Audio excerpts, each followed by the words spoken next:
फिर वो motivation cause करेगा।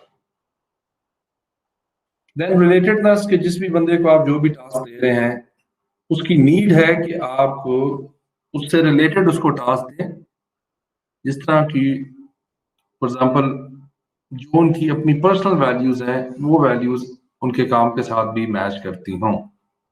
What employees want to do and what you are asking them to do should match.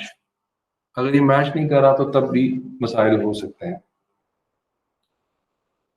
And then competence, उनके लिए at least उनकी जो वर्क है और उनकी जो कॉम्पिटेंस है they should match and they should give them feeling that they are learning something new. And then how can you do it? Make resources available to learning. Set learning goals कि उन्होंने नई चीज क्या सीखनी है, कैसे सीखनी है। And at the end of the day, do not ask what have you done, instead ask what have you learned and how can it help you in tomorrow's job or task. So इस तरीके से आप लोगों को help कर सकते हैं। हमारा नेक्स्ट जो सेक्शन शुरू हो रहा है जिसमें हम अगेन कुछ रिकमेंडेशंस, कुछ टूल्स एंड टेक्निक्स और वो चीजें पढ़ेंगे। That is how can you make work meaningful. So इसमें हम एक स्टडी आज पढ़ेंगे और उसके बाद हमारा वो लीडरशिप का पिछली दफा भी नहीं हो सका, हम लीडरशिप की तरफ चले जाएंगे और जो उससे अगला हमने टॉपिक पढ़ना है लीडरशिप का, उसकी थोड़ी सी इंट्रोडक्शन हम कर लेंगे। So before starting this, we'll be studying different studies जो हमें बताएंगी कि कैसे वर्क को मीनिंगफुल बनाते हैं। And the first study is known as the power of small wins, or the first tool and technique is the power of small wins. So इसमें there are some questions that we need to answer first and then we'll move on कि उन्होंने क्या study में summarise किया है। So, इसमें अगर आप मेरी हेल्प करें तो मुझे बताएं कि if you are a manager or you are a subordinate, usually जो आपका इंटरेक्शन होता है अपने मैनेजर के साथ या आपका इंटरेक्शन होता है आपके सबॉर्डिनेट के साथ, वो किन टाइम्स पे होता है और किस टाइम पे वो आपको प्रेज या करेक्ट या मोटिवेट करने की कोशिश करता है। Which means at the end of the task, once you are finished the task, when you are beginning the task or in between. इसमें थोड़ी सी मुझे हेल्प करें कि यूजुअली क्या टेक्निक यूज हो रही होती है या क्या आप समझते हैं कि बेहतर है? In between sir. असलान कह रहे हैं कि इन बिटवीन। कितनी फ्रीक्वेंसी से आपको इसको करना चाहिए? लास्ट टाइम हमने पढ़ा था 1 वीक, लेकिन इन बिटवीन तो not at the beginning. Sir, it depends on the follower's maturity level. If he is competent enough, so at the beginning is enough. So do not interfere in between or at the end. If he is not, then even at the beginning and in between, at the end, at every level, interference is required. ठीक हो गया, सही जी। बाकी sir through out मेरा ख्याल है through out चलते रहना चाहिए आपका इंटरेक्शन जो है। जी सर, इंटरेक्शन, क्योंकि इसमें आपका जो सबसे बेस्ट चीज़ होती है कि इंटरेक्शन में आपको साथ जो फीडबैक मिल रहा होता है थ्रू आउट, उसकी वजह से आप थोड़ा सा प्लस माइनस भी कर सकते हैं चीज़ों को, और दूसरों को भी ये फीलिंग आती है कि ownership is there, you are not alone. This is what I think. Practically I haven't experience this thing, but this is what I think कि होना चाहिए। ठीक हो गया। Throughout the task from 0 to 100 आपका इंटरेक्शन उसके साथ रहना चाहिए और साथ साथ चीजें चलती रहनी चाहिए। बिल्कुल ठीक। What about failures at work, especially small failures? How to deal with these small failures? I think being a boss इसको इग्नोर करना चाहिए knowingly कि उसके सक्सेस फैक्टर ज्यादा हैं as compared to failures. For example, अगर उसको 10 टास्क दिए जाते हैं और 9 उसके सक्सेस में आते हैं, 1 is the failure. तो rather than emphasizing कि उसने वो एक काम गलत क्यों किया, आई थिंक उसको उस 9 चीजें जो उसने ठीक की हैं उस पर ज्यादा अप्रिशिएट करना चाहिए। तो आई एम श्योर वो नेक्स्ट टाइम वो जो एक फेलियर हुआ है वो भी उसका सक्सेस बन जाएगा। ठीक, सही हो गया। तो ये एक जो स्टडी हुई पावर ऑफ स्मॉल विंस, ये इन्होंने 2 कंपनीज ली और 2 डिफरेंट कंपनीज थी। एक्चुअली इन कंपनीज में क्रिएटिविटी एंड इनोवेशन का बहुत ज्यादा काम था। तो क्रिएटिव जॉब्स के लिए और क्रिएटिव टीम्स को मोटिवेट करने के लिए इन्होंने देखा कि कौन से फैक्टर्स होते हैं, एंड लोगों की डायरीज जो थी, लोगों की डायरीज जो डेली लिखते थे अपनी पर्सनल डायरीज, वर्क रिलेटेड जो उसमें मैटर्स थे उनको पढ़ा गया और उससे देखा गया कि लोगों की कितनी इंगेजमेंट एंड कितनी डिसएंगेजमेंट होती है बिकॉज ऑफ डिफरेंट थिंग्स। सो उसकी बेस पे इन्होंने ये कंक्लूजन्स दी जिसको ये पावर ऑफ स्मॉल विंस कहते हैं, और इसका दूसरा नाम उन्होंने रखा progress principal. Progress principal in motivation. So mainly इन्होंने जो प्रेजेंट किया वो प्रोग्रेस प्रिंसिपल को प्रेजेंट किया कि that is one tool and technique जो आपको बड़ा हेल्प कर सकती है अपने लोगों को एंगेज रखने के लिए। 2 companies,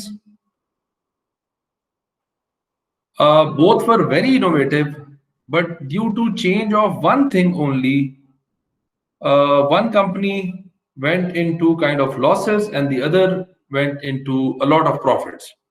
So उसमें जब इन्होंने डिफरेंसेस देखे लोगों की डायरीज पढ़ के, तो जो उनकी पर्सनल फीलिंग्स थी उसकी बेस पे इन्होंने कुछ चीजें रेकमेंड की हैं कि क्या करना चाहिए। पहले अभी थोड़ा सा इसको आगे देखेंगे भी, इन्होंने कहा बहुत सारी ऐसी चीजें हैं that you can gain from small wins are never realised by the managers.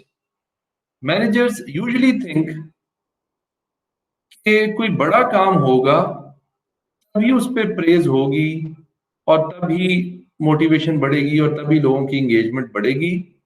लेकिन इनकी स्टडी के मुताबिक जो स्मॉल विंस को सेलिब्रेट करने वाली ऑर्गेनाइजेशन थी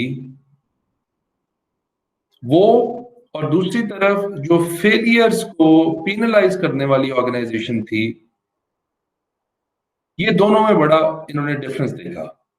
जो स्मॉल विंस को सेलिब्रेट करते थे और at the same time failures को, जैसे आपने कहा, भी इग्नोर करते थे, they went into profits. Problem क्या था वो भी डिस्कस कर लें तो पता चले। सो बड़ा मेजर इन्होंने चेंज देखा कि जो स्मॉल विंस को सेलिब्रेट करते हैं वो कंपनी बहुत ज्यादा अपने एम्प्लॉइज को एंगेज कर सकती है। So according to them, what is the best way to motivate a creative work? जो क्रिएटिव टीम्स में आपके लोग होते हैं उनको मोटिवेट करने का बेस्ट तरीका क्या है? So they said that you need to help them take steps forward every day. Every day does not literally mean every day, but ये बात ये कही हुई है कि even if they achieve something small, you need to praise them and you need to celebrate that win. For example, in software companies में इन्होंने कहा कि एक बंदे ने कोई वायरस था, मतलब एक पूरा सॉफ्टवेयर बनाना था लेकिन उसमें एक वायरस, एक बग को किल करना था किसी तरीके से। सो सॉफ्टवेयर बनाने पे तो चलो वो सेलिब्रेशंस होती हैं, बट पर्सनल लेवल पे इन्होंने जब डायरीज पढ़ी तो बंदे ने अपनी डायरी में ये लिखा हुआ था कि आज का जो मेरा दिन है इसमें सबसे बेस्ट चीज जो मैंने की है, that is that I have killed the bug that was disturbing me from last 5 days. Although when we compare it to the full task of making the software, तो ये task बिल्कुल छोटी सा कुछ का एलिमेंट होगा, let's say 1%. But इन्होंने ये देखा इन डायरी से कि जो उसने 1% को अचीव किया है वो उसके लिए पर्सनली बड़ा मीनिंगफुल चीज है, बजाय इसके कि जब उसने सॉफ्टवेयर पूरा कंप्लीट किया है तो डायरी में कितनी एंथुसियाज्म से उसने अपनी चीजें लिखी हैं। जो जितनी भी डायरीज थी उसमें small wins and small failures का ज्यादा पार्ट था as compare to the work completely done. So अगर ये चीज पर्सनल लेवल पे एक बंदा रियलाइज करता है तो व्हाई नॉट के मैनेजर्स इसको रियलाइज करना शुरू कर दें और स्मॉल विंस को सेलिब्रेट करना शुरू कर दें and help them take step forward every day कि यस गुड आपने ये काम कर लिया है, अब नेक्स्ट डे ये है, ये काम कर लिया है, नेक्स्ट डे ये है। अब एक जो सक्सेस का लूप है वो एक्चुअली बनना शुरू हो जाता है अकॉर्डिंग टू देम। एक सक्सेस का लूप बनना शुरू हो जाता है when you continuously celebrate small wins and इसी टाइम पे जो आपके फेलियर्स आते रहते हैं उसको आप साथ साथ इग्नोर करते जाते हैं। एंड फॉर एग्जाम्पल उन्होंने स्टडी में आपने कहा कि फेलियर्स को अगर रिकॉग्नाइज किया जाता है बाय द मैनेजर तो that is a very disengaging thing. आपको ऐसे नहीं करना कि फेलियर्स को कंटिन्यूसली इग्नोर करते जाना है और स्मॉल विंस को, स्मॉल सक्सेसेस को सेलिब्रेट करते जाना है, तो तब आपकी ये बेहतरी आ जाएगी। फिर इन्होंने कंपेयर किया उसको जो भी कुछ वर्क प्लेस पे हो रहा होता है उसको इनर लाइफ से, इनर लाइफ सेटिस्फैक्शन से। और एक और डायरी इन्होंने पढ़ी तो उस डायरी में ये लिखा हुआ था, अब उस कंपनी की सिचुएशन पहले देख लें। तो उस कंपनी की सिचुएशन ये थी कि वो लोगों को निकाल रहे थे, रिक्रूटमेंट कर रहे थे और कोई पता नहीं चल रहा था कि एक दिन में 30, एक दिन में 30, एक दिन में 40 थे। जो भी ये सर्वाइवर सिंड्रोम से गुजर रहे थे उनको छोटी छोटी चीजें बड़ी मैटर कर रही थी। उनकी डायरीज जब इन्होंने पढ़ी तो एक छोटी बात इन्होंने कहा, ऐसे लग रहा है कि जैसे हम अपनी ऑर्गेनाइजेशन जब हमें बुरा भला कहती है या कुछ है, हालांकि डायरेक्टली इस एम्प्लॉय को कुछ नहीं कहा गया लेकिन इसकी डायरी में ये लिखा हुआ था, it feels like we are being abused by our spouses. Organisations को स्पाउसेस कह रहे थे, why? Because they feel committed, they cannot leave the organization, but as our spouses have abused us and we are doing everything for the organization but in return we are not getting anything। so उसमें उन्होंने further diaries पढ़ी तो उनको पता चला कि बहुत छोटी छोटी बातों को लोगों ने, नेगेटिव बातों को यहां तक लिया हुआ था कि वो जॉब खुद ही छोड़ के चले जाएंगे। So, in analysis of the knowledge workers' diaries, the authors found that nothing contributed more to the positive inner work life than making progress in meaningful work। जो हर एम्प्लॉय का पर्सनल अचीवमेंट होती थी daily basis पे कि आज उसने क्या किया है और क्या फेलियर्स आए हैं और किन चीजों पे उसको रिकॉग्नाइज किया गया है, सबसे ज्यादा जो contribution towards engagement that was based on this daily progress। और inner life इसने क्या कहा है? Mix of emotions, motivations and perceptions that is critical to performance। And again, who built this inner life satisfaction? The managers can build this one। It is again the manager's responsibility, but the managers do not realize it। So आपने उनकी जो small wins हैं उनके साथ उनको obviously जब encourage करेंगे तो emotionally, motivation wise and perception wise they will think that they are achieving something every day and that is going to set the momentum for their next days and next days and next day's work। So ये आपके पास कुछ suggestions आई। Further उन्होंने कहा कि if a person is motivated and happy at the end of work day, it is a good bet that he or she achieved something, however small. So इन्होंने कुछ जो research की उसमें एक्चुअली ऐसे किया कि good days versus bad days को compare किया लोगों के। सो दो चीजें इन्होंने देखी। इन्होंने कहा कि अगर तो लोग एंड पे they are happy and motivated at the end of the work, that means they have achieved something, and this is the feeling that your employees should get, that they have achieved something.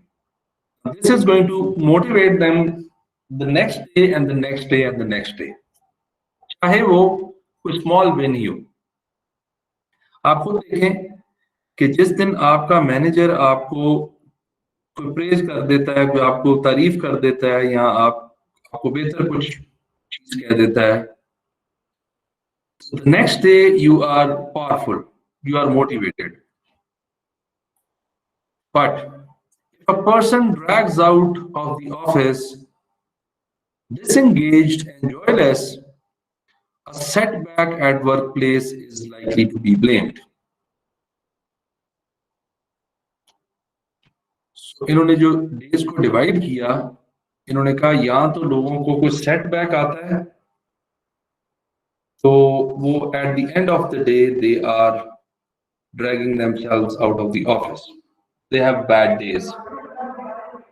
And agar they are happy and motivated, that means they have achieved something. So जो feeling आप and of the day लेके जा रहे हैं, जिसने next day की आपकी pace को सेट करना है, that is very important. And again, these both the feelings are more or less in control of the manager. होगा क्या अगर तो वो आपको स्मॉल विंस या स्मॉल अचीवमेंट्स को प्रेज करता है, इनकरेज करता है, एक्नॉलेज करता है, तो you will end up having this kind of day. Although इसमें फेलियर्स होंगे, मे बी इतने फेलियर्स हों, बट ये आपकी सक्सेसेस हैं, तो आपको अगर सक्सेसेस को देखा जाए तो फिर ये एंड होगा।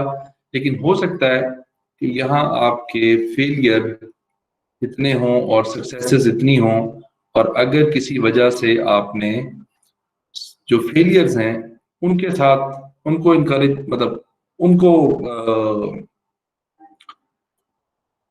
आइडेंटिफाई किया है और पॉइंट आउट किया है, तो the person will be feeling joyless and disengaged, और डेफिनेटली वो ये समझेगा कि काम नहीं किया। ऐसा नहीं होता हमेशा, it's a mixture of success and failures. So managers को बड़ा केयरफुली ये देखना चाहिए कि कौन सी चीज उन्होंने एक्नॉलेज करनी है, कौन सी अप्रिशिएट करनी है और कौन सी इग्नोर करनी है, ताकि जो कंटिन्यूसली मोटिवेशन है वो चलती रहे। यहां तक किसी का कोई कमेंट, कोई चीज है तो प्लीज बता दें।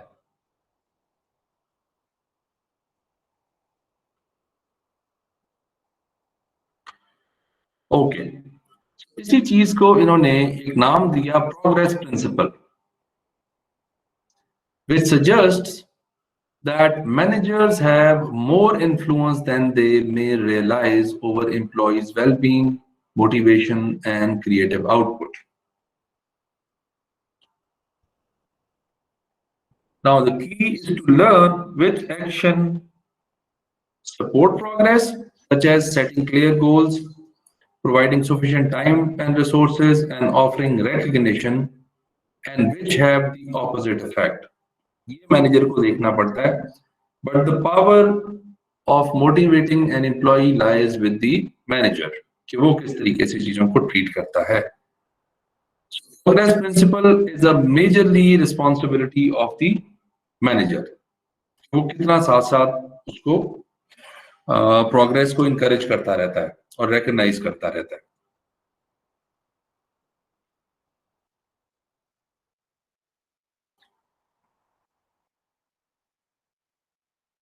उन्होंने एक चेकलिस्ट दी, वो अभी मैं आपको इसके बाद शो कर दूंगा, कि आप देख लें कि क्या चीजें जो हैं that you can use on daily basis to monitor their progress enhancing behavior, कि कितना वो उनका बिहेवियर जो है वो प्रोग्रेस की तरफ जा रहा है या नहीं जा रहा। इसकी चेकलिस्ट के बारे में हम अभी बात करते हैं। And further, they suggested that even small wins can boost inner work life tremendously. Usually, people do not think of these things, but they have a lot to do, small wins. But on the flip side, small losses or setbacks can have an extremely negative effect. And the work doesn't need to involve curing cancer in order to be meaningful. मतलब कोई आपका काम कोई बहुत intense, कोई बहुत बड़ी achievement नहीं हो कि वो समझा जाए कि बड़ा काम है। Even small things, small encouragements जो हैं, they can also play a role.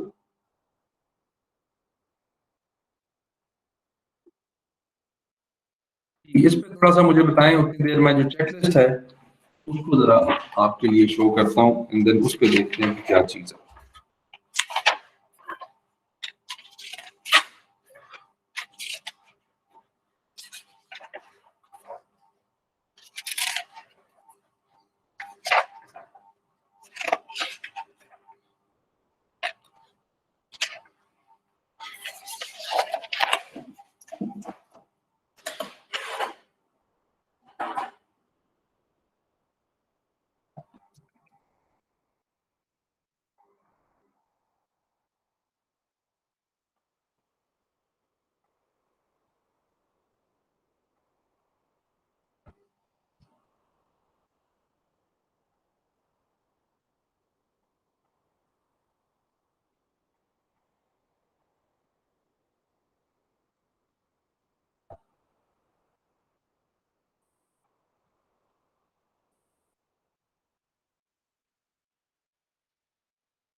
ये कोई रीडेबल है थोड़ा सा कि नहीं?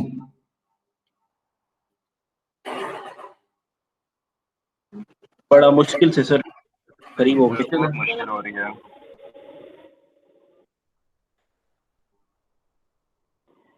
अब ठीक है सर। इसको जरा देखें, पढ़ें और इस पे डिस्कस करते हैं कि ये क्या चीज मांग रहा है और क्या। इसके बाद फेलियर वाली चेकलिस्ट है।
ये आपने फिल कर लिया।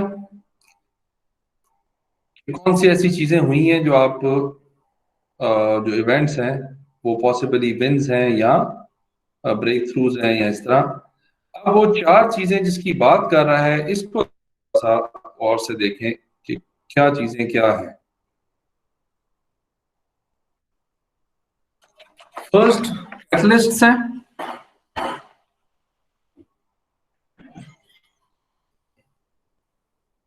कैटलिस्ट्स क्या करेंगे? ऑब्वियसली आपकी जो जॉब है उसको उसकी स्पीड को, उसकी एंगेजमेंट को इंक्रीज करेंगे। चेकलिस्ट उसमें क्या है जो मैनेजर को देखनी है एम्प्लॉय के लिए? Did the team have clear short and long term goals for the meaningful work? जो भी काम आपने उनको दिया हुआ है, क्या उनके short term long term goals जो हैं वो क्लियर हैं कि नहीं? If yes, it is a catalyst. It is going to increase their engagement. Second, did team members have sufficient autonomy to solve problems and take ownership of the project? Again, an autonomy wala question. If yes, again, it is going to boost their morale and engagement. The third is, did they have all the resources they needed to move forward efficiently? Because ये दोनों चीजें होने के साथ, if they do not have enough resources, they are going to have some problems. They will not be able to do the work properly. Did they have sufficient time to focus on meaningful work? Again, जो हमने fragmented calendar और वो सारी चीजें पढ़ी थी कि कितना टाइम हम उनको दे रहे हैं, क्या किस तरीके से डील कर रहे हैं, क्या उनके पास इतना टाइम था कि वो फोकस कर सकते थे अपनी किसी चीज पे? Did I give or get them help when they needed or requested it? Did I encourage team members to help one another? क्या मेरी तरफ से ये काम हुआ है कि नहीं हुआ? Then, did I discuss lessons from today's success and problems with my team? And did I help ideas flow freely within the group? Because ये क्रिएटिव टीम्स पे काम हो रहा था तो इसमें आइडिया जनरेशन और आइडिया शेयरिंग वगैरह का काफी ज्यादा काम था। So these are the things which are known as catalysts, जो आपके काम को, उसके एक्शन को स्पीड अप करती रहेंगी। Second category of checklist is the nourishers, and that checklist is, did I show respect to the team members by recognizing their contributions to progress, ideas, and treating them and as trusted professionals? So ये element आपकी तरफ से अब नरिशर्स के nourishment के तौर पे use हो रहा होगा in order to boost motivation और एंगेजमेंट। रिस्पेक्ट की है टीम की, नहीं की, एंड क्या मैंने उनको ट्रस्ट किया है एज प्रोफेशनल्स या नहीं किया? Then second is, did I encourage team members who faced difficult challenge? जिनको थोड़ा सा काम ज्यादा मुश्किल मिला हुआ है, मैंने उनको किस तरीके से इनकरेज किया है कि नहीं किया? इनकरेज किया है तो नरिशमेंट हो रही है, नहीं इनकरेज कर रहा तो नरिशमेंट वाला एलिमेंट प्रॉब्लम क्रिएट कर रहा है। And did I support team members who had a personal or professional problem? Again, अगर उनको कोई इशू था अपना पर्सनल, उनको फॉर एग्जांपल हमारे ऑर्गेनाइजेशंस के केस में कोई लीव है, कोई फैमिली इशू है, कोई उसमें है, मैंने उसमें उनको सपोर्ट किया कि नहीं की? And the last is there a sense of personal and professional affiliation within the team? So relationship आपका कितना जो है वो उनके साथ डेवलप रहा है और affiliation कितनी रही है? So ये दो चीजें जो हैं ये आपको हेल्प करती हैं उसको बूस्ट अप करने में, कैटलिस्ट्स एंड नरिशर्स। इसमें हमें जो नेक्स्ट फर्दर इंफॉर्मेशन मिलती है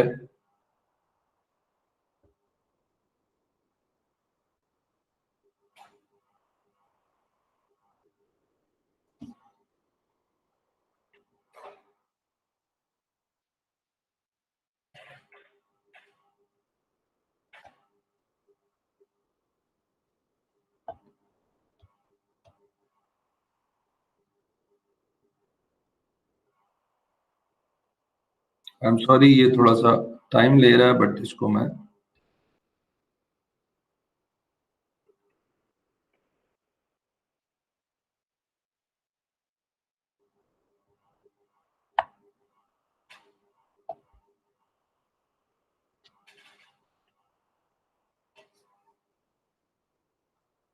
okay. The other thing is about the setbacks. Failures हो रहे हैं टीम में, वो किस वजह से हो रहे हैं एंड क्यों हो रहे हैं, तो उसमें हमारे पास दो चीजें हैं, इनहिबिटर्स जो किसी चीज को रोक रही हैं, and then toxins. So which one or two events, पहले हमने जो बात की पिछली स्लाइड में, वो हमने बात की कि which one or two events today indicated either a small win or a possible break through. वो अच्छी बातें थी दोनों, एंड उसकी चेकलिस्ट जो थी वो हमने देख ली. अब जो है हमने देखना है कि which one or two events today indicated either a small setback or possible crisis. वो आपने यहाँ लिख लिया. इसके साथ जो चीजें आपकी हैं चेक लिस्ट करने के लिए कि इनमें से कोई प्रॉब्लम तो नहीं हुई जिसकी वजह से ये इशू हुआ है, तो इनहिबिटर्स हैं. पहली बात, was there any confusion regarding long or short term goals? Now if you just connect it to the previous ones जिसमें हमने कैटलिस्ट पढ़े थे, ये उसके ऑपोजिट है बिल्कुल. And second is, were team members overly constrained in their ability to solve problems and feel ownership of the project. Last वाले में हमने क्या पढ़ा था कि क्या उनके पास ओनरशिप है या नहीं है, ये उसका ऑपोजिट है, ये इनहिबिटर होगा. So every catalyst has the opposite which is known as inhibitor. And did they lack any of the resources they needed to move forward efficiently? वहां क्या था?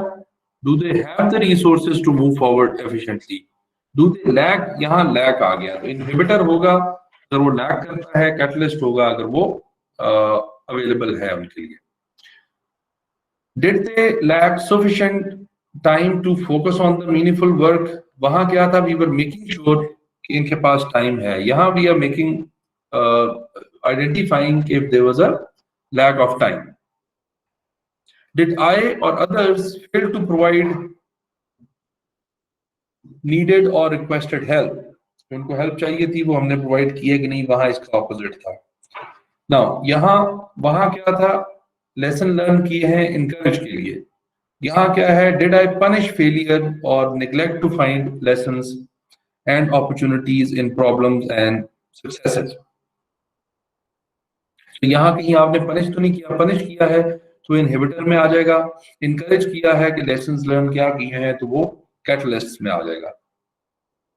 And then we have the last one is the did I और others cut off the presentation और debate of ideas permanently. वहां हम क्या देख रहे थे कि क्या आइडियाज लोग जनरेट कर रहे हैं और शेयर कर रहे हैं. यहाँ हम देख रहे हैं कि किसी ने आइडिया जनरेशन बंद तो नहीं कर दी, बिकॉज अगर ये मसला हो गया तो ये इनहिबिटर है, कैटलिस्ट नहीं है.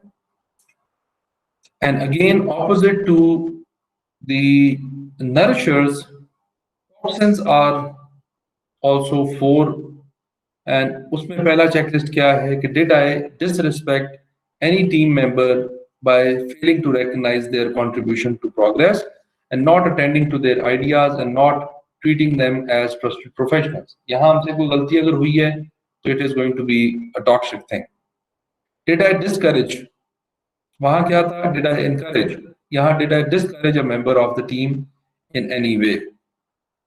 And then third is, did I neglect a team member who had a personal or professional problem, जिसकी वजह से वो काम में रुकावट आ रही थी या कोई इशू था, मैंने उसको सपोर्ट किया है तो वो नरिशर है. अगर मैंने उसको निग्लेक्ट किया है तो वो उसके लिए टॉक्सिन्स में आ जाता है. And then is there tension or antagonism among members of the team or between team members and me? वहां क्या था कि वहां जो है is there a sense of personal and professional affiliation, और यहाँ क्या है? कोई ऐसी टेंशन या कोई ऐसी प्रॉब्लम जो है वो अगर एग्जिस्ट कर रही है. So, आपको करना क्या है? आपको फिर इन क्वेश्चंस का कुछ आंसर करना है एंड देन एक्शन प्लान अपना बनाना है. Did I see any indications of the quality of my subordinates inner work life today? कोई ऐसा उसमें इशू था? यस, नो, और क्या इशू था? Perception of work, team management, firm, emotions, motivation. What specific event might have affected inner life of the employees today? ये आपको देखना है, and then you will be looking at this action plan. What can I do tomorrow to strengthen the catalyst and nourishers identified and provide the ones that are lacking? What can I do tomorrow to start eliminating the inhibitors and toxins identified? तो simple इस पूरे power of principal का जो इन्होंने eventually चीजें निकाली वो ये निकाली हैं कि आपको ये देखना है कि क्या आपके कैटलिस्ट इन प्लेस हैं, आपके नरिशर्स इन प्लेस हैं. अगर ये दोनों चीजें इन प्लेस हैं, वेरी गुड. बट उसके ऑपोजिट जो है, क्या इनहिबिटर और टॉक्सिन्स जो हैं वो कुछ गड़बड़ तो नहीं कर रहे? और अगर ऐसा है, चेकलिस्ट है ना एक्चुअली, तो जो आप क्लिक्स कर रहे होंगे, अब थोड़ा सा मुझे ये हेल्प करें कि अगर हम इसकी चेकलिस्ट बना रहे हैं तो लेट्स से आप कहते हैं कि नहीं, हाँ, नहीं,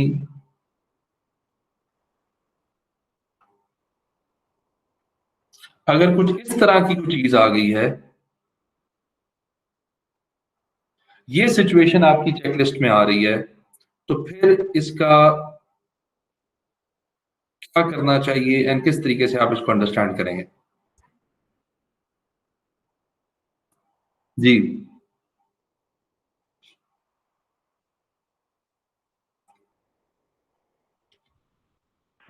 टॉक्सिन्स ज्यादा है काफी. टॉक्सिन्स ज्यादा है, ठीक है. अब इसमें क्या करना क्या चाहिए? इसको ठीक करने के लिए क्या करेंगे? Focus on removing the toxins then. ठीक हो गया, उसमें आप इसको रिमूव कर देंगे, आप रिलेशनशिप बिल्ड करेंगे. अगर ये मसला आ रहा है, ये चेकलिस्ट आ रही है, तो आपका दैट मींस रिलेशनशिप बिल्ड करने में इशू आ रहा है, कोई टेंशन है टीम मेंबर्स के और आपके दरमियान, तो यहाँ आप रिलेशनशिप पे अपना एक्शन प्लान बना लें.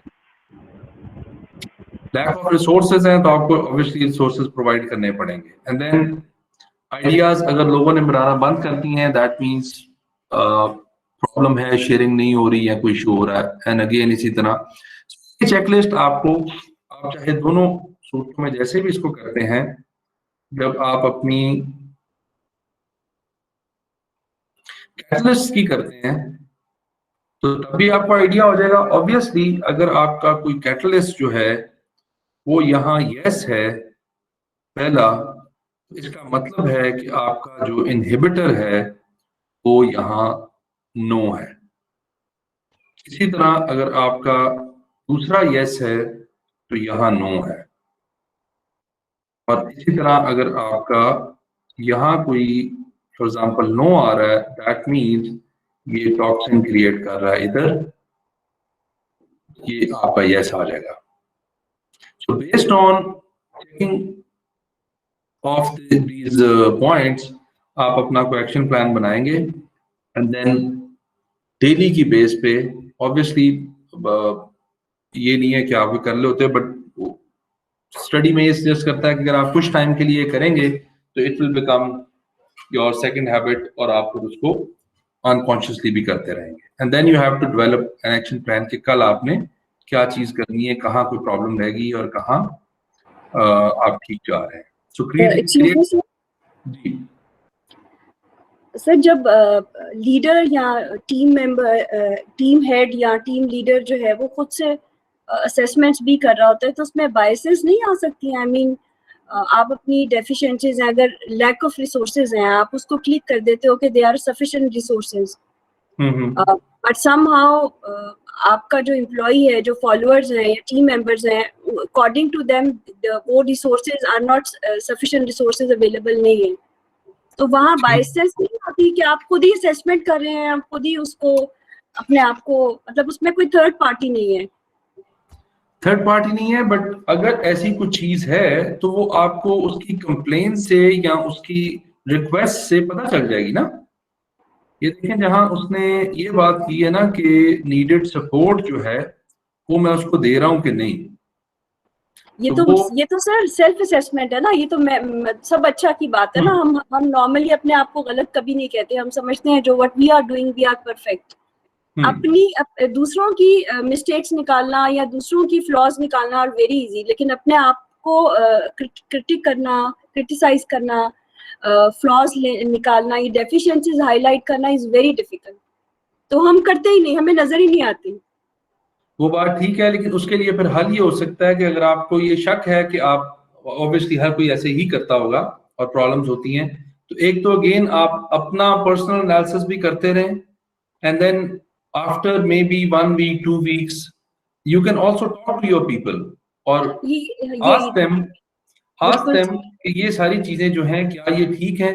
लेकिन प्रॉब्लम थोड़ी सी आ जाती है, आई थिंक नरिशर्स को हम नहीं कर सकते, कैटलिस्ट को हम मेजर कर सकते हैं व्हाइल टॉकिंग टू देम।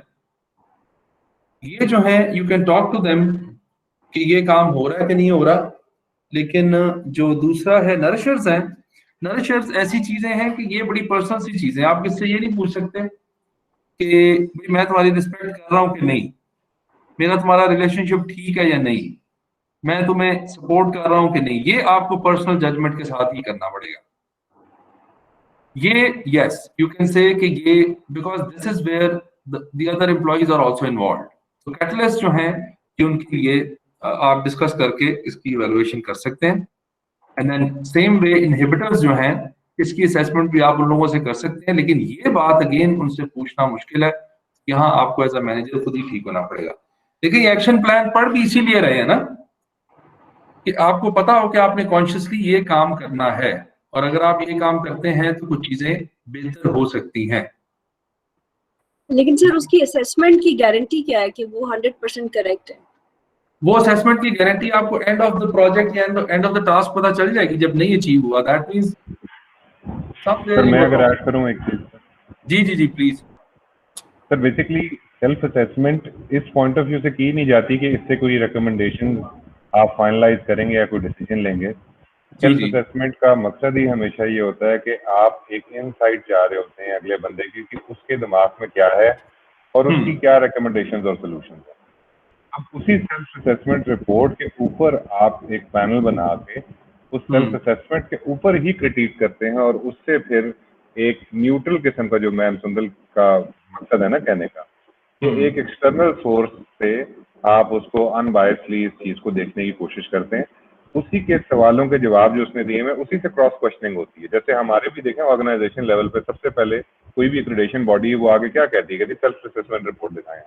हाँ। अब हमने जो सवाल के जवाब दिए हैं वो उन्हीं जवाबों के ऊपर मजीद सवाल पूछते हैं। अच्छा जी प्रूफ करके दिखाएं, ये आपने ये कहा है, इसको प्रूफ करें आप। तो फिर बंदा खुद ही फंस जाता है, ठीक है, क्योंकि अगर अपने काम को अच्छा ही कहा है तो फिर you have to prove it as well.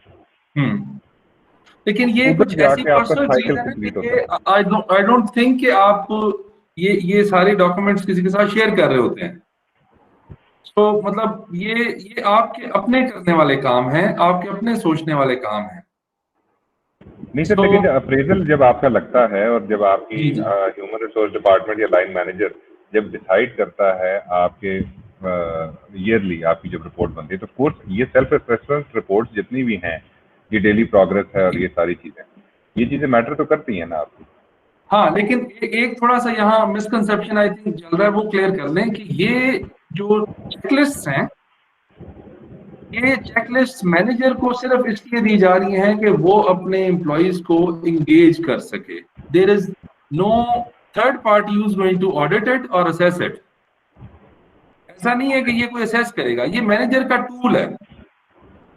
वो इस टूल को यूज करते हुए अपने एम्प्लॉइज को मोटिवेट कर सकता है। ठीक हो गया।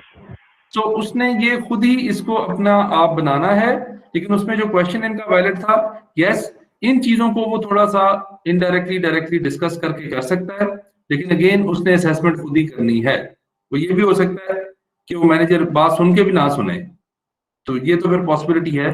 तो वो मैनेजर का अपना है कि उसने कितना ठीक रहना, बिकॉज अगर वो अनबायस्ड रहता है इन सारी चीजों में, तो इवेंचुअली टीम उसका काम करेगी और टीम बेहतर काम करेगी, और इनोवेशन या जो भी चीज है जिस भी काम पे लगाया हुआ है वो बेहतर हो जाएगी। अगर इसमें बायस्ड रह रहा है तो उसको प्रॉब्लम्स होंगी। So the manager will have to dig out things कि वो क्या पहले असेसमेंट इसकी ठीक कर रहा है कि नहीं कर रहा, और उसके बाद फिर कि वो इनमें क्या चीजें किस तरह मैनेज करता है। So it is managers tool, जो हमारा सेल्फ मैनेजमेंट का टूल होता है, ये वो टूल है कि आपने किस तरह अपने आप को मैनेज करना है in order to engage your team और योर सबॉर्डिनेट्स।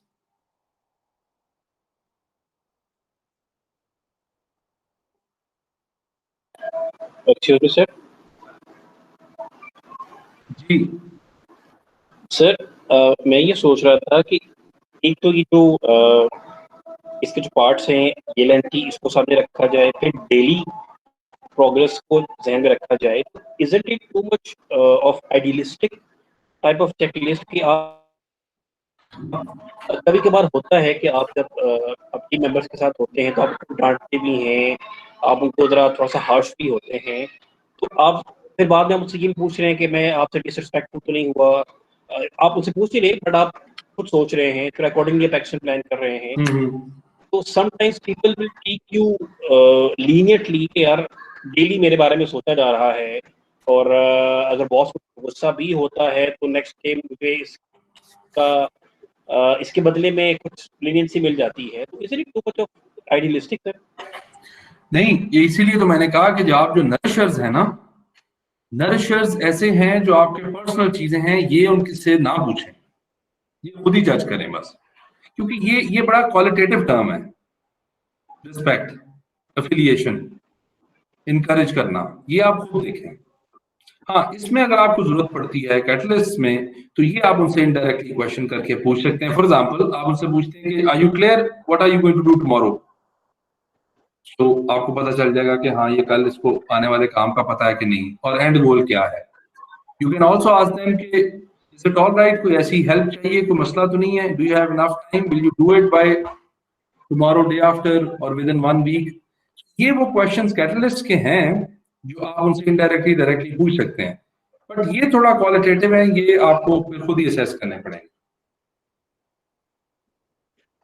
सर ठीक है, हम अगर खुद भी असेस करते हैं, अगर हम टॉक्सिंग की बात करें, did I disrespect my subordinate, if it is yes, then what should be the action plan. Next day मैं उसको डिसरिस्पेक्ट नहीं करूं, even he is not performing or showing some, ये नरिशर है ना, देखिए ये नरिशर है।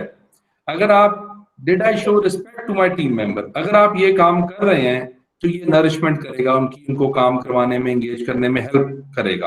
अगर आप ये काम नहीं कर रहे, ये जरा ध्यान में रखिएगा, अगर आप ये काम नहीं कर रहे तो दैट मीन्स आप ये कर रहे हैं, टॉक्सिन कर रहे हैं। Yes sir, that what should be, ये एग्जैक्टली ऑपोजिट है कट उसका, नरिशर का। जी आमिर, that means मेरा एक्शन प्लान, जी, my action plan should be for the next day that I should respect my team member, जी, और even if he's, for example, he's not performing or is showing some wrong attitude, कोई मसला नहीं, वो उसको आप identify करें, आप उसको बताएं और उसको मतलब करेक्शन जरूर करें, और not in case of again वो फेलियर का ना कहें कि तुमने काम ठीक नहीं किया है, ये वो बताएं भी काम ठीक नहीं हुआ या वो फेलियर है, बट उसको इतना हाईलाइट ना करें, रिस्पेक्ट वाला एलिमेंट ना जाने दें, बिकॉज ये टॉक्सिन क्रिएट करेगा।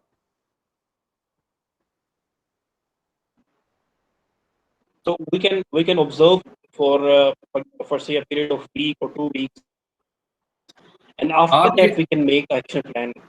आप अपने तौर पे इसको जब यूज करना शुरू करेंगे तो पहली दफा हो सकता है पहले 2-3 वीक आपको इसकी चेकलिस्ट की जरूरत पड़े, डेली आप कॉन्शियसली कर रहे हैं, बट उसके बाद अनकॉन्शियसली आपके माइंड में ये चीजें आना शुरू हो जाती हैं और आप बेहतर चीजें खुद ही करना शुरू हो जाते हैं।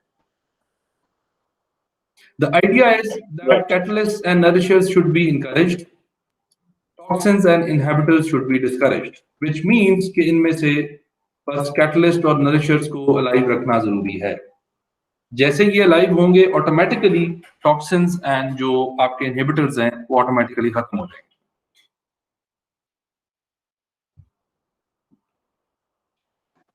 All right, sir. Thank you. जी, इस पे किसी और का कोई क्वेश्चन, कोई बात?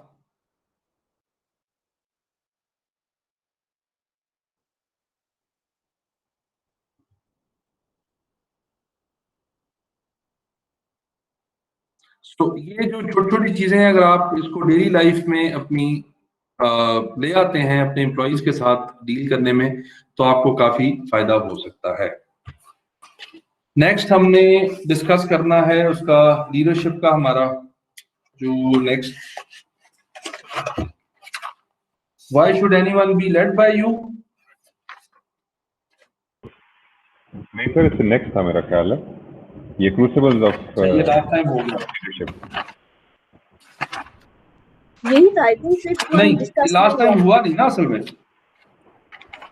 बारी इसकी नहीं है, बट लास्ट टाइम हम ये पढ़ नहीं सके, कर नहीं सके इसको। आपने अहमद साहब नेक्स्ट तो नहीं पढ़ लिया हुआ? सर मैंने पिछला भी पढ़ लिया, नेक्स्ट भी पढ़ लिया। बस ठीक हो गया, अच्छी बात है। आपसे दोनों पूछ लेंगे, बाकियों से एक एक पूछ लेंगे। सर जरूर। अच्छा जी, सो इसका जरा मुझे कुछ थोड़ा सा बताएं कि पहले तो इसने स्टार्ट किया है कि there are 4 unexpected qualities of a leader, वो कौन कौन सी हैं, क्या है?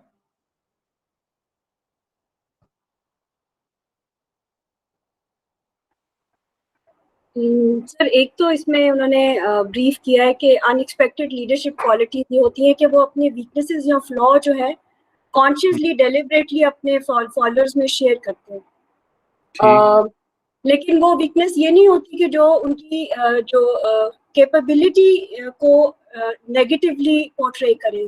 फॉर एग्जांपल, अगर कोई फाइनेंस पर्सन अपनी फाइनेंशियल कैपेबिलिटी को नेगेटिवली पोर्ट्रे करे तो that would give a negative impact.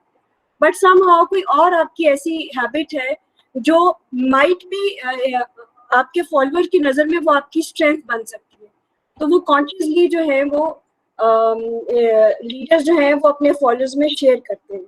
The other one जो है वो है कि they give a tough empathy among their followers, जो एक उनकी एक और क्वालिटी है। और अदर देन दैट उनकी जो एक सेंसरशिप होती है टू गेज और understand the something which is not happen, वो उनकी बहुत अच्छी होती है। तो बिफोर गेटिंग द एक्चुअल मतलब कोई इवेंट होना है उससे पहले ही उनको उसका फील आ जाना, ये एक समथिंग विच इज एक डिफरेंट सी उनकी एबिलिटी होती है जो नॉर्मल लोगों में नहीं होती। एंड द फोर्थ वन जो उन्होंने कहा है कि वो they reveal their differences, मतलब वो कोशिश करते हैं कि वो फॉलोअर्स से कुछ ऐसी चीज अपनी डिफरेंस उनमें शो करें which makes them you know a different person among their followers, और उसमें वो अट्रैक्शन हो कि वो इंस्पायर कर सके अपने फॉलोअर्स को कि वो उनको फॉलो करें। ठीक, अनएक्सपेक्टेड चीजें जो उन्होंने बताई हुई है। ठीक, अच्छा सर, इसमें जो दूसरी इन्होंने बात की हुई है इंट्यूशन एंड टाइमिंग की, इसको हम बड़ा क्लोजली रिलेट कर सकते हैं अपने स्पिरिचुअलिज्म के साथ, जो कि हमारे eastern part of the world में बहुत ज़्यादा कॉमन है। तो इस क्वालिटी ऑफ लीडरशिप को, जिसको हम कहते हैं ना जनाब कि बड़ी ज़बरदस्त टाइमिंग है, सही वक्त पे सही चीज़ को असेस कर देना, या सिक्स्थ सेंस बड़ी स्ट्रॉन्ग है इस बंदे की।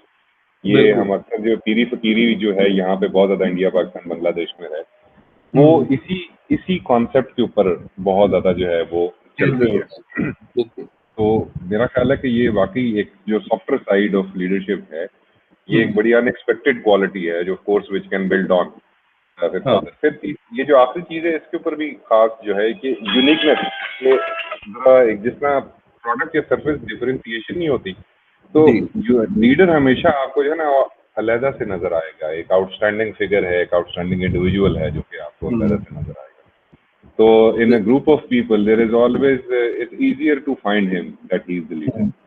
I think this is an unexpected quality which is normally not theorized, जिसको हम ज़्यादा नहीं मिलता है। एक जरा सॉफ्टवेयर साइड पे और एक अनसेड साइड पे आपको ये चीजें मिलती हैं जरा। बिल्कुल ठीक। वैसे मैं आपसे शेयर कर रहा हूँ, कल हमारे केमिस्ट के स्टूडेंट आए हुए थे पुराने, तो उनसे बात हो रही थी, तो कहते हैं कि जनवरी 2020 में, जब अभी सिर्फ कोविड चाइना में आया था और लोग अभी इसका मजाक उड़ा रहे थे, तो हमारा जो हेड था, सीईओ था उनकी कंपनी, आई थिंक पाक चाइना इन्वेस्टमेंट थी, तो वो कहते हैं उन्होंने वहां से हमें ऑर्डर किया कि आप N95 मास्क, सैनिटाइजर्स और कुछ इस तरह की जो चीजें हैं ना, ये खरीद लें।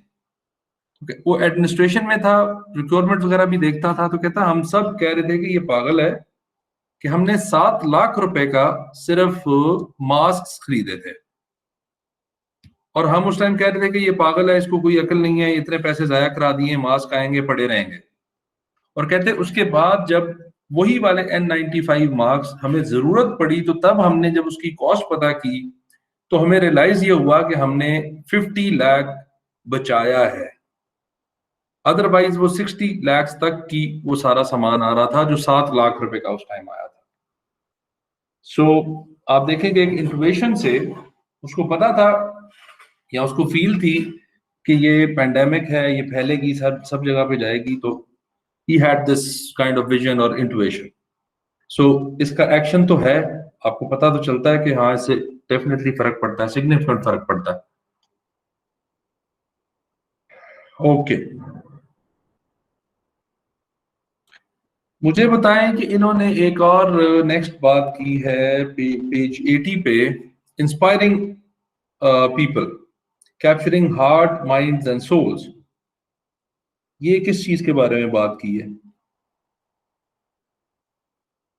और ये जो रिसर्च साथ बात करें 25 इयर्स की, ये क्या है? इसमें सर उन्होंने ये कहा है कि जो लीडरशिप पे रिसर्च स्टार्ट हुई थी, ये 25 इयर्स बिफोर स्टार्ट हुई थी, और जो रिसर्च है उसके 3 मेन डोमेन्स थे जिन एरियाज को लेके रिसर्च की प्रोग्रेशन हुई थी। वन इज द एकेडमिक्स, जो एकेडेमिया थी, एकेडेमिया ने थ्रू रिसर्च थ्योरीज इसको इवॉल्व किया, इसको इम्प्रूव किया विद टाइम। एक तो वो डोमेन थी। सेकंड थी फ्रॉम कंसल्टेंट्स, उन्होंने अपनी ट्रेनिंग, वर्कशॉप्स और ऐसे सेशंस के थ्रू उन थ्योरीज को प्रैक्टिकली इम्प्लीमेंट करके उसको रिफाइन किया, बेहतर किया, न्यू जो आइडियाज और उसको इनोवेट किया। और जो थर्ड वन था वो था आपका एग्जीक्यूटिव स्टेज, जिन्होंने ट्रूली उन लीडरशिप जो थ्योरीज थी उनको ट्रांसलेट किया था इनटू प्रैक्टिकल लाइफ, और वहां से जो उन्होंने लेसन लर्न किए थे बेस्ड ऑन दैट, उसमें वो प्रोग्रेशंस हुई थी, न्यू लर्निंग्स हुई थी। ये 3 डोमेन्स हैं जहां डिस्कस हुए। ठीक हो गया। सो इस बेस पे इन्होंने ये हमें 4 क्वालिटीज बताई और फिर फर्दर उसको एलैबोरेट किया। Done. So question is how revealing weakness can inspire people, because it's a weakness, but how can you reveal your weakness and inspire people? Basically, sir, when you look at people, look at leaders, they seem to find some perfection. So in order to reflect your human side or the softer side, you deliberately reveal a weakness that makes your followers believe that yes, you also feel pain, you're also sensitive, but still you're able to overcome all the obstacles and succeed. So the people are more influenced by you. अक्सर जब भी हम किसी की मुश्किल कहानी सुनते हैं, किसी किस हार्डशिप से गुजरा, आजकल आप YouTube पे देखें भी तो बड़ी मोटिवेशनल वीडियोस आई हुई होती हैं सेलिब्रिटीज के बारे में। So they're basically telling them the weakness, they're basically reflecting their weaknesses, जिनको उन्होंने overcome किया eventually, because they were human too, they felt a lot of pain, misery, and then they were able to conquer all that. बिल्कुल ठीक। सो उसमें वो statement भी उन्होंने दी है कि I am just like you, imperfect. So connection भी build हो जाता है एंड आपकी जो है वीकनेस रिवील हो भी जाती है, but people feel inspired. And then fourth thing is that if you don't show your weaknesses, observer will find one. How can that be even dangerous? कोई और? सर वो अनफोर्सीन होता है, आपने प्रिडिक्ट नहीं किया होता कि अगला बंदा आपकी उस वीकनेस को पकड़ सकता है, लेकिन जब वो पकड़ता है तो it's not something you are ready for, यानी मेंटली तौर पे आई थिंक आप उस तरह रेडी नहीं होते उसके लिए। तो आप पहले से अपनी वीकनेस अगर शो करते हो तो आपकी, जैसे अभी अहमद सर ने कहा कि आपकी वल्नरेबिलिटी और ह्यूमैनिटी साइड जब आपके एम्प्लॉइज देखते हैं तो they think that you are not perfect and they are willing to help you out. लेकिन अगर आप अपने आप को बिल्कुल ही परफेक्ट शो करोगे तो they are like do it yourselfers हैं ये, they don't need our help in that way. तो आई मीन परफेक्ट एग्जांपल अभी जो आपकी सिटिंग गवर्नमेंट है, इन्होंने अपनी टीम को और अपनी सारी चीजों को इलेक्शन से पहले इतनी परफेक्शन शो की थी कि हर चीज में हम ये भी ठीक कर देंगे, वो भी ठीक कर देंगे। अब देखें कि लोग खुद ब खुद क्रिटिसिज्म इनके ऊपर शुरू करती, they have found the weaknesses within themself because they never showed any weaknesses कि जी ऐसा भी हो जाएगा, वैसा भी हो जाएगा। जनरली जो पॉलिटिशियंस में होता ही है इस तरह के statement. So whenever you're not telling your weaknesses or you're not stating, you're not being human, you are giving a feeling that you will do something superhuman. So then people will eventually find weaknesses within you, and that's even worse. कि आप खुद बल्कि admit करें अपनी चीजों को ठीक करें, बजाय कि लोग आप में से गलतियां ढूंढें। बिल्कुल। और even sometimes if they are unable to find it, they are going to make one. लोगों को कोई इशू नहीं है। So better you give your weaknesses जो हैं, एक्चुअली भी हैं, और जिससे लोग इंस्पायर हो जाएं, बजाय इसके कि वो खुद या तो ढूंढ लें वीकनेस, क्योंकि होती तो है, या फिर वो बना लें। तो उससे बचने के लिए भी आपको जो है वो अपनी वीकनेस को रिवील करना जरूरी है। ठीक हो गया। एक इन्होंने एक वर्ड यूज किया, सिलेक्टिव वीकनेस। वो थोड़ा बहुत तो हम शुरू में डिस्कस कर चुके हैं, उसके बारे में अगर कोई और जिसने नहीं कंट्रीब्यूट किया वो बताए थोड़ा सा, और अगर नहीं तो फिर वापस वही 2-4 लोगों पे आ जाएगा। सिलेक्टिव बेसिकली वो ये इसमें बात कर रहा है कि not all the weaknesses are supposed to be shown in front of the followers. This is एक tagline लिखी हुई है, knowing which weakness to disclose is a highly honed art. आप कुछ ऐसी चीजें हैं जैसे आपका प्रोफेशनल नॉलेज है, प्रोफेशनल चीजें हैं। For example give you consider the new finance director of a major corporation. He cannot suddenly confess that he's never understood discounted cash flow. I'm holding an appointment. मैं manager HR हूँ, मैं ऐसा काम मैं नहीं कह सकता कि यार I can not communicate, I can not talk to the public openly या दिस एंड दैट। तो ऐसा एक क्लियर कट आप लॉ नहीं बता सकते जो आपकी आपकी जॉब को ही जेपरडाइज कर दे, ऐसी चीज आप ना बताएं। This is what I understood. ठीक, इसमें क्या होना चाहिए? जी जी संदर्भ, इसमें I would like to add कि वो चीजें जो आपको नेगेटिवली प्रोफेशनली आपको हिट करती हैं ना, वो नहीं होनी चाहिए, वो आपको सेटबैक देती हैं। बट अदर देन दैट वो जो चीजें जो आपको प्रोफेशनली डायरेक्टली सेटबैक नहीं देती, वहाँ उसको उन्होंने कहा कि वो सिलेक्टिव हैं जिनको आप केटर कर सकते हैं।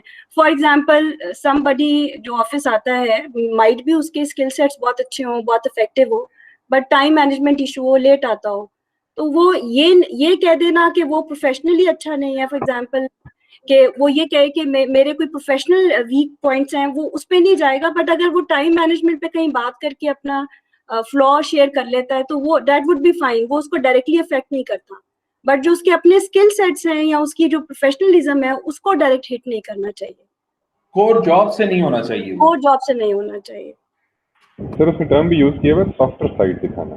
तो softer side means things which are not that relevant to his profession, वो ह्यूमन साइड की तरफ से ज्यादा, ह्यूमन साइड, क्योंकि प्रोफेशनल वीकनेस आप नहीं दिखा सकते।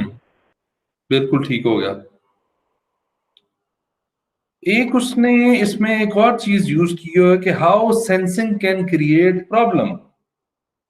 Can sensing create problem? जो ज्यादा जो सेंसर जब आप बनते हो तो उससे कोई प्रॉब्लम भी हो जाती है।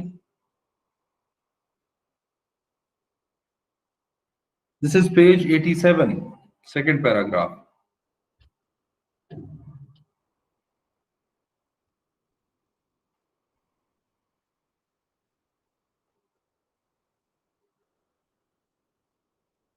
इसको जरा देख के समझाएं और समझने की कोशिश करें।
ये रेडियो वाली एग्जांपल भी जरा देखें, इसने काफी क्लैरिटी से दिया हुआ है।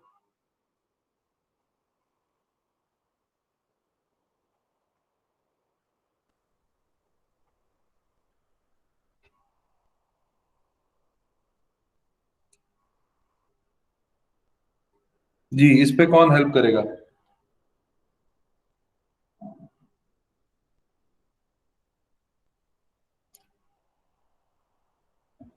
जी अबू बकर।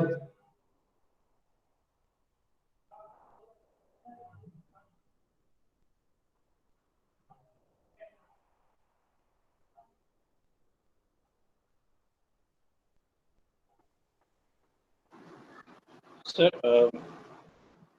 जी what I have understood sir कि तो ये कह रहा है कि जब आप बहुत ज्यादा ही कॉन्शियस हो जाते हैं अबाउट फ्यूचर, बहुत ज्यादा सोचते हैं, बहुत ज्यादा सेंस करते हैं, तो समटाइम्स मूव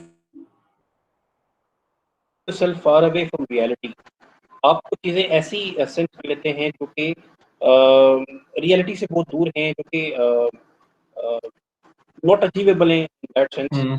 जैसे रेडियो की एग्जांपल दी, आप सिग्नल्स को कैच करता है, कुछ तो वीक होंगे, कुछ स्पॉटेड होंगे, कुछ अचीवेबल थिंग्स होंगी, कुछ नॉट अचीवेबल होंगी, तो इन दैट सेंस वो रियलिटी से जरा हट के भी सोच सकता है। ओवर सेंसिटिविटी टर्म उसने यूज किया है।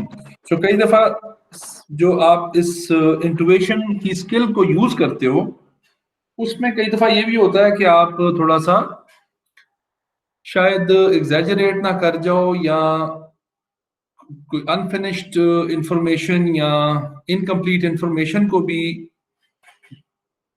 जज करके कोई गलत इंट्यूशन ना कर दें। तो वहां आपको जरा केयरफुल रहना पड़ता है, बिकॉज सेंसिंग जो है दैट कैन क्रिएट प्रॉब्लम्स, और आपकी बात कही हुई वापस नहीं आएगी आपके साथ। तो जिसकी वजह से उसने एक और चीज कही कि you need to validate your sensing with reality checks.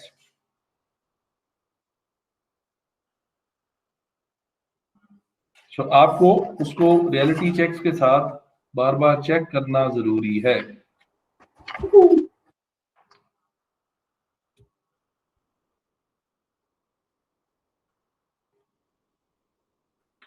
Then we have very, मेरे ख्याल में इसमें सबसे जो important element, one of the important elements is the tough empathy. So what is tough empathy? Sir इसमें जो मुझे शॉर्टेस्ट सिंपलेस्ट चीज समझ आई है वो ये आई है कि टफेस्ट एम्पैथी वो होती है कि आप अपने टीम मेंबर्स को वो नहीं देते जो उनकी रिक्वायरमेंट्स होती हैं, उनकी डिजायर होती है। आप वो असेसमेंट में आप उनको वो देते हैं जो उनकी रिक्वायरमेंट होती है फॉर गोल अचीवमेंट। ठीक, जो उनको खुश करे या उनको टेम्परेरीली सेटिस्फाई करे, आप वो नहीं सोचते उनके बारे में, बल्कि आप वो सोचते हैं जो उनके लिए एक्चुअली बेहतर है, मे बी वो खुद भी वो ना सोच रहे हैं। ये एक बंदे ने बड़ी अच्छी एग्जांपल कहीं कोट की कि आपका बच्चा जब छोटा इलेक्ट्रिक स्विच को हाथ लगा रहा होता है, तो आप उसको जब रोकते हैं, you are actually exercising tough empathy. Although जो वो चाह रहा होता है वो आप नहीं करते, बट आप वो करते हैं जो उसके लिए ठीक है।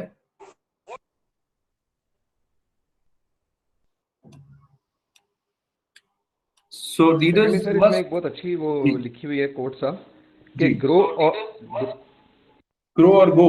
लिखा हुआ है सर, ग्रो और गो इज द मोटो इसके अंदर जो कि आपने एक्चुअली इसमें मेन थीम ये दी गई है कि जो रियल लीडर्स होते हैं इनकी यूनिक अप्रोच होती है। ये बंदों को वो देते हैं जो उनको चाहिए उसके लिहाज से, ना कि वो जो मांग रहे होते हैं खुद, जो मे भी गलत हो, जिस तरह आपने बच्चे की एग्जांपल दी है। हाँ बिल्कुल। कि आपको आइटम्स पता नहीं होता कि उसके लिए क्या चीज अच्छी है। बिल्कुल। और सर इसको हम लोग एक और चीज लिंक कर सकते हैं कि हमने केस स्टडी पढ़ी थी कि उसके अंदर ये जी का था कि उसको नेक्स्ट प्रेसिडेंट भी वही बना था। ये मास्टर कार्ड की केस स्टडी थी, ये स्ट्रेटेजिक एचआरडी में सर आसिफ ने हमें अभी दी थी। तो उसके अंदर भी जो उनका मास्टर कार्ड का जो सीईओ था अपकमिंग, उसको वो थोड़ा सा आ गया था कंफर्ट जोन में, और he was of the view कि मैं एशिया पैसिफिक में पहले भी काम किया है, अफ्रीका में तो मैं इधर ही काम करता हूँ। लेकिन उन्होंने देखा कि इस बंदे के अंदर पोटेंशियल है, उन्होंने कहा कि नहीं, आप यूएस से मूव आउट होंगे और वहाँ जाके काम करेंगे। और फिर उसके अंदर जो ग्रूमिंग हुई, सारा कुछ हुआ, तो वो नेक्स्ट मास्टर कार्ड का सीईओ भी बना। बिल्कुल ठीक। अच्छा जी, then they have mentioned four popular myths about leadership. First, everyone can be a leader.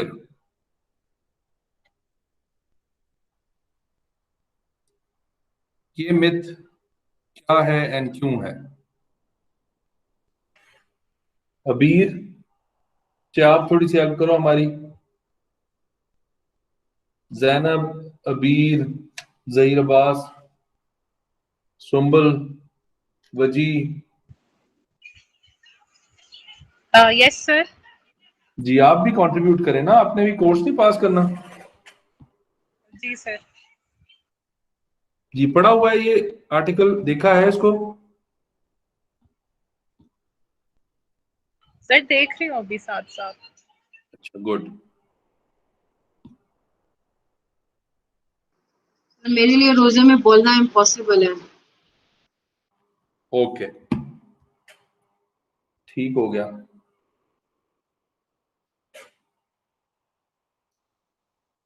Qasim, रबाब, Sana. Ji sir. Ji help करें हमारी। सर आपने एक दफा जब मैनेजर्स के बारे में हम पढ़ रहे थे, उस पर आपने कहा था कि all managers can be leaders but all not all leaders, I think इसी तरह कुछ कहा था, if I am not wrong. तो हाँ, like ideally all managers should be leaders. Sir I think वो जिस तरह इन्होंने अपने पैराग्राफ में लिखा है कि individuals must also want to be leaders, I think not everybody looks at that position, like हर कोई उस पोजीशन पे आना भी नहीं चाहता, हर कोई चाहता भी नहीं कि उसको लीडरशिप मिले। हमने ये पढ़ा था कि ये आपका I think you are born with this, तो आप इसको फिर और ट्रेनिंग के साथ और उसके साथ लीडरशिप उसमें आप आते हो। I can be wrong but I mean this myth is not true of course, for sure. Okay. The idea is sometimes you have the germs or the capability, but you don't have the motivation to become a leader. And इसमें वो कह रहा है कि many executives don't have a self knowledge or the authenticity necessary for leadership. A self knowledge and authenticity are only part of the equation. So कुछ थोड़ा सा ये है, ये नहीं है कि आप अगर लीडर की क्वालिटीज आप में हैं तो आप बन जाएंगे। और सम पीपल, जो हमने पहले भी एक दो दफा शायद बात की, they want to go towards expert careers, they don't want to manage people, they don't want to go to big positions.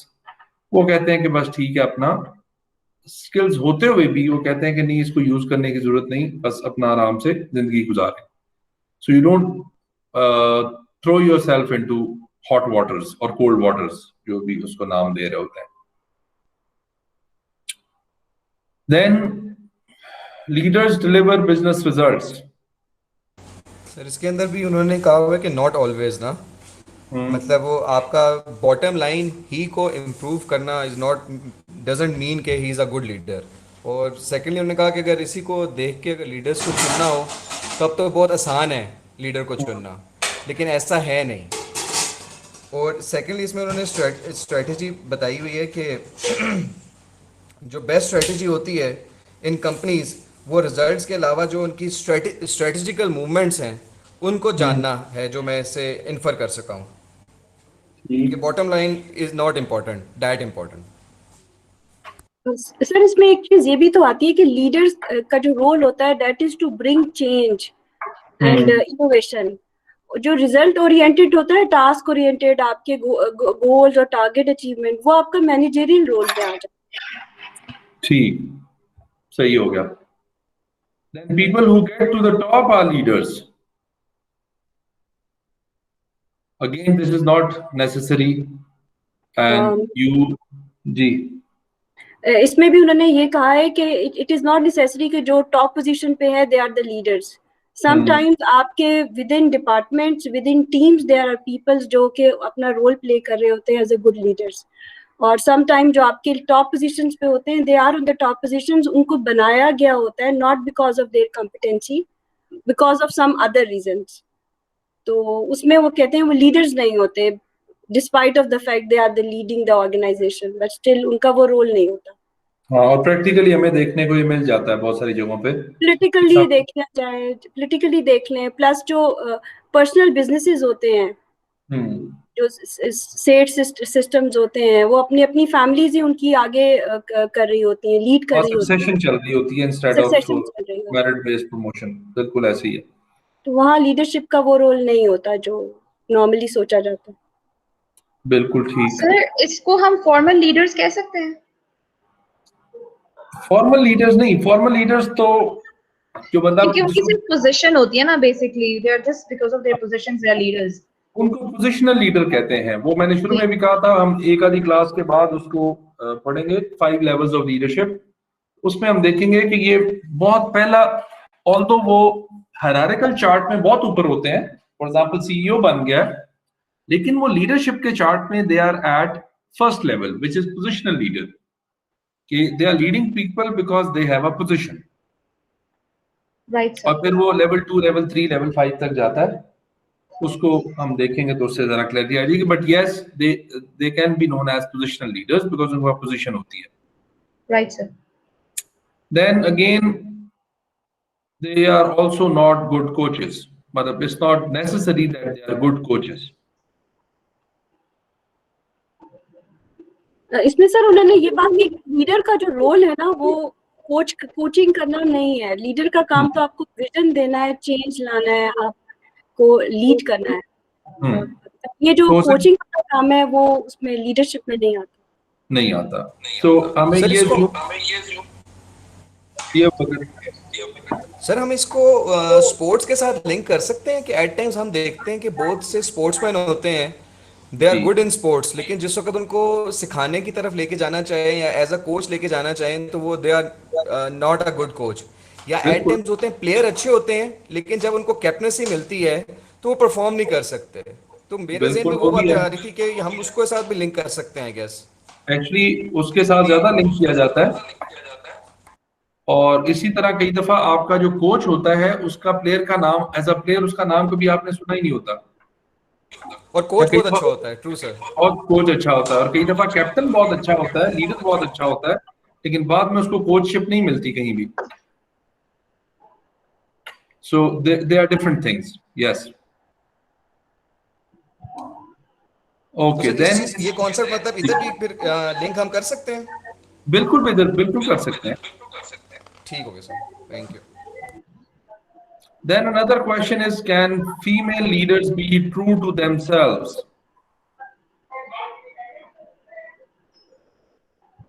जी, इस पे फीमेल्स में से कोई बताए कि क्या बात कर रहे हैं। इसमें से इन्होंने डिस्कस किया है कि जो, चले रुबाब को बताने दें। जी रुबाब। सर मैं अभी रीड कर रही हूँ, मुझे 2 सेकंड है, मैं पढ़ लूँ फिर। अगर मैम संदल कंटिन्यू करे आई कैन जॉइन इन। हो गए 2 सेकंड आपको। सर 2 सेकंड मुझे पढ़ने दे। मैं यहाँ अभी पहुंची, मैंने रीड नहीं किया ये वाला हिस्सा, सॉरी। ओके।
जी इस पे कोई भी बता दे, कोई मसला नहीं।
जी रबाब हुआ, आपका वेट कर रहे हैं सारे।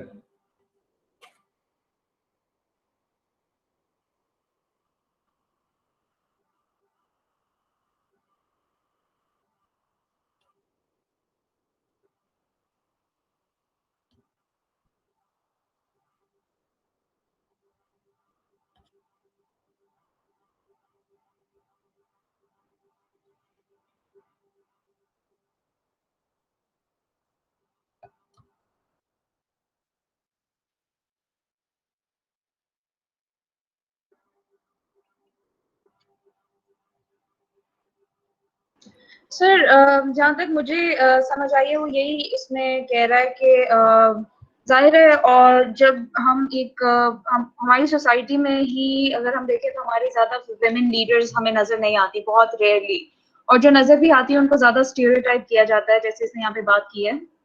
तो आई गेस वो कभी भी उस तरह का चांस औरतों को नहीं मिलता उस पोजीशन पर पहुंचने का जो उनको देना चाहिए। तो स्टीरियोटाइपिंग की वजह से आई गेस वो वहां पे मार खाई जाती है बेसिकली। ठीक,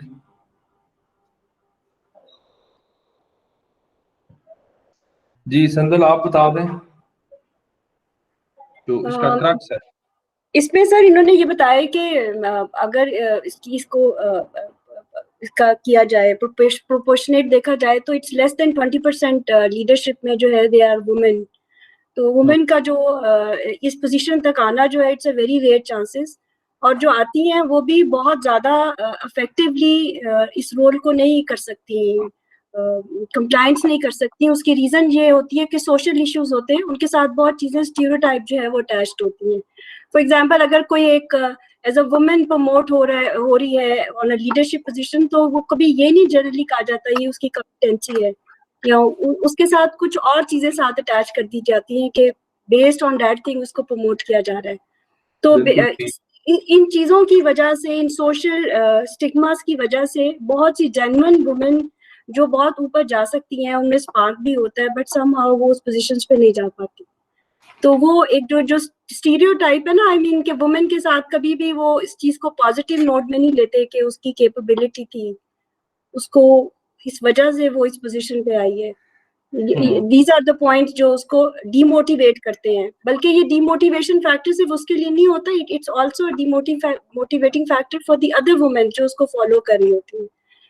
तो वो जो एक मोटिवेशन या स्पार्क होता है कि परफॉर्म करना, वो नहीं होता। और सेकेंडली वो कभी भी अपने आप को बहुत अच्छा कहते हैं वो नहीं कर पाती कहते हैं ना अपने आप को प्ले करना, खुल के प्ले करना, आप अपनी सारी कॉम्पिटेंसीज शो करना, तो वो जो उनका अपना एक पर्सनालिटी या उनकी अपनी जो प्लस पॉइंट्स होते हैं वो कभी भी हाईलाइट नहीं होते अमंग सोसाइटीज। ठीक, गुड। एक कोई सर इधर हम सॉरी जी सर आपकी बात जी सर जी हम जी कह मैं सकते हैं कि सिचुएशनल वैल्यू कॉन्फ्लिक्ट औरतों के लिए ज्यादा होती है आई गेस। क्या होती है? सिचुएशनल वैल्यू कॉन्फ्लिक्ट यानी फॉर एग्जांपल अगर वो बोले कि अगर आपने अपनी करियर में प्रोग्रेस करना है, you have to take an outside job abroad, तो वहाँ पे फिर यानी बहुत ज्यादा इश्यूज आ जाते हैं कि फैमिली एंड ऑल दैट अपना वो देखना होता है। तो आई गेस वही वाली बात होती है कि सिचुएशनल वैल्यू कॉन्फ्लिक्ट ज्यादा होते हैं when it comes to a female leader. Sir एक चीज इसमें जो कॉन्सेप्ट मेरे ख्याल से नर्चरर का जो कॉन्सेप्ट है वो है कि मतलब एज अ लीडर नहीं, they are more like a support to a leader, what I got from this वो दे आर लोग ये समझते हैं जी, लोगों के लिहाज से कह रहा हूँ कि लोग ये समझते हैं कि they are more into a nurturer thing than to a leader, जो मिसकंसेप्शन है उस लिहाज से। यस। फिर इसमें सर एक चीज भी और भी ऐड लिखी हुई है कि they have to disguise themselves into a certain way in order to prove themselves that they are the leader, कि अपनी ड्रेसिंग से भी, अपने बॉडी लैंग्वेज से भी वो they try to become more of a figurehead, जो एक लीडरशिप का एक ऑरा बना हुआ होता है, that in order to do that they basically forget what their real self are, और वो उस डिफरेंसेस को कवर करने के लिए मतलब वो कहते हैं ओवर कॉम्पनसेट कर लेते हैं, उसकी वजह से फिर वो स्टीरियोटाइपिंग मजीद बढ़ जाती है। मतलब this is not relevant to this study, इसमें मेरा ख्याल दिखा हुआ भी नहीं है। नहीं है, आगे आगे आगे कनेक्ट ही वो इसी चीज से करता है इसको। जी सर, आगे जो है in some other service it was just an interesting fact that a lot of women were asked that are you comfortable with a male boss or a female boss. A lot of female workers said that we feel comfortable working with a male boss rather than a female boss. So this is a very interesting fact that even women are preferring to have male bosses, because sometimes women, not all the times, there are excellent leaders and excellent examples of female leaders, but in a lot of times, generally speaking, when women forget themselves who they really are and what brought them to this leadership with, they try to assert their authority and become something which they are not, and then of course a lot of employees become dissatisfied by that. बिल्कुल, जिस तरह उन्होंने लिखा हुआ है talking tough to men for example, मतलब उसकी जरूरत नहीं होती, लेकिन just because they want to portray और मे बी वो उनकी रिक्वायरमेंट बन जाती है या वो समझती हैं कि रिक्वायरमेंट है, तो उसकी वजह से they have to go out of what they are, क्योंकि ये एक्चुअली उस पॉइंट को सपोर्ट कर रहा है, dare to be different and then be yourself वाले पॉइंट को क्लियर करने के लिए ये बता रहा है कि वो एलिमेंट इनमें मिसिंग हो जाता है, बी योरसेल्फ वाला। सर इसमें एक चीज़ और कनेक्टिंग होगी, हम लोगों ने एक मतलब it's a fictional thing, very famous movie Mulan है, जिसके अंदर ख़वातीन का रोल दिखाया गया था कि मना किया गया था कि जंग वगैरह पे ना जाएं, जिस वक्त चाइना में मंगोल्स ने हमला वगैरह कर दिया था, तो उसके अंदर भी उन्होंने भेस बदल के उसने अपनी लीड किया था और सारा कुछ किया था। मतलब बहुत सी जगहों के ऊपर ख़वातीन को अगर लीड करना पड़ता है तो दे हैव टू डिस्गाइज और फिर उस तरह लेके जाके, क्योंकि पर्टिकुलरली उनको मतलब आप समझ लें कि सोसाइटी अलाउ ही नहीं करती कि वो लीड करें, जबकि कर सकती हैं। लेकिन मैं इससे एक पॉइंट जरूर शेयर करना चाहूंगी कि इस्लाम में भी हमारी 2 गवाही है इसलिए हम लीडर से ही अच्छे बन सकते हैं। नहीं, अभी खैर है, हार्वर्ड वाले आपको सपोर्ट कर रहे हैं, टेंशन ना नहीं, लेकिन समहाउ आप जब कोई ओपिनियन देते हैं ना सिटिंग इन अ मीटिंग, तो ये नहीं होता कि एकदम अगला उसको एक्सेप्ट कर ले, वो एक सेकंड थॉट जरूर देते हैं कि खातून की तरफ से आई है, तो ये एक इशू है। वो एक्चुअली सोसाइटी का इशू है ना, it's not a issue of women. वो जो एक्सेप्ट करने वाले लोग हैं, एक्सेप्टेंस तो वुमेन के लिए ऐसी नहीं है, I mean as a leading role में लाना। फॉर एग्जांपल जैसे बेनजीर है, उनको एज अ पॉलिटिशियन तो मैं वो एक अलग बात है, बट एज अ वुमेन मैं उनको अप्रिशिएट करती हूँ कि एक मेल डोमिनेंस में आके सेटअप में एक फीमेल का लीड करना, तो ये उनके लिए बहुत बड़ी बात थी। बिल्कुल ज्यादा मुश्किल काम है, ऐसे ही है। बहुत मुश्किल है, मेल डोमिनेंस सोसाइटी है, यहाँ पे किसी वुमेन का आगे आना, क्योंकि उसके साथ बहुत से स्टिग्मास लग जाते हैं, स्टीरियोटाइप, वो कॉम्पिटेंसी बेस्ड आगे नहीं जा रही होती, उनके साथ जो चीजें लगती हैं वो देयर आर समथिंग एल्स, कि वो कहते हैं ये हिडन थिंग्स हैं जिसकी वजह से ये प्रमोट हो रही है। बिल्कुल, तो ये बहुत बड़ा फैक्टर है, मुश्किल काम है, बिल्कुल। ओके, लास्ट क्वेश्चन कर लेते हैं एक दो, उसमें हम अभी बात कर ही चुके हैं। Be your self with more skills, इसका मतलब क्या है जो इसने एंड में कंक्लूड किया, और ये इंपॉर्टेंट बात है इसकी। Be your self with more skills,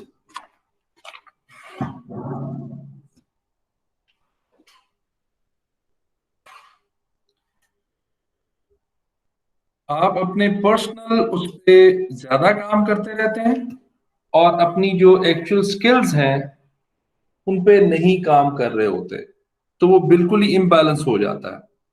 सो आप जो हैं, जो आपकी वीकनेसेस हैं, जो भी आपकी पर्सनालिटी है, जैसे भी है उसको वैसे रहने दें, मींस उसमें इंप्रूवमेंट्स लाएं, बट उसको आर्टिफिशियली इंप्रूव करने की जरूरत नहीं है, क्योंकि उससे लोगों को खुद ही पता चल जाता है कि ये गलत कर रहा है या क्या है। और आजकल तो ये बहुत ज्यादा है, आजकल टेक्नोलॉजी एंड अदरवाइज लोगों को हर किसी का पता है कि वो कितने पानी में क्या। एंड अपनी स्किल्स को जो इम्प्रूव करना है हर वक्त, दैट इज इम्पोर्टेंट, बिकॉज वो आपको हेल्प करेगी इन सारी चीजों में। फॉर एग्जांपल आपकी इंट्यूशन की स्किल है, आपकी मैनेजमेंट की स्किल्स हैं, आपकी चेंज मैनेजमेंट की स्किल्स हैं, उन पे काम करना ज्यादा जरूरी है।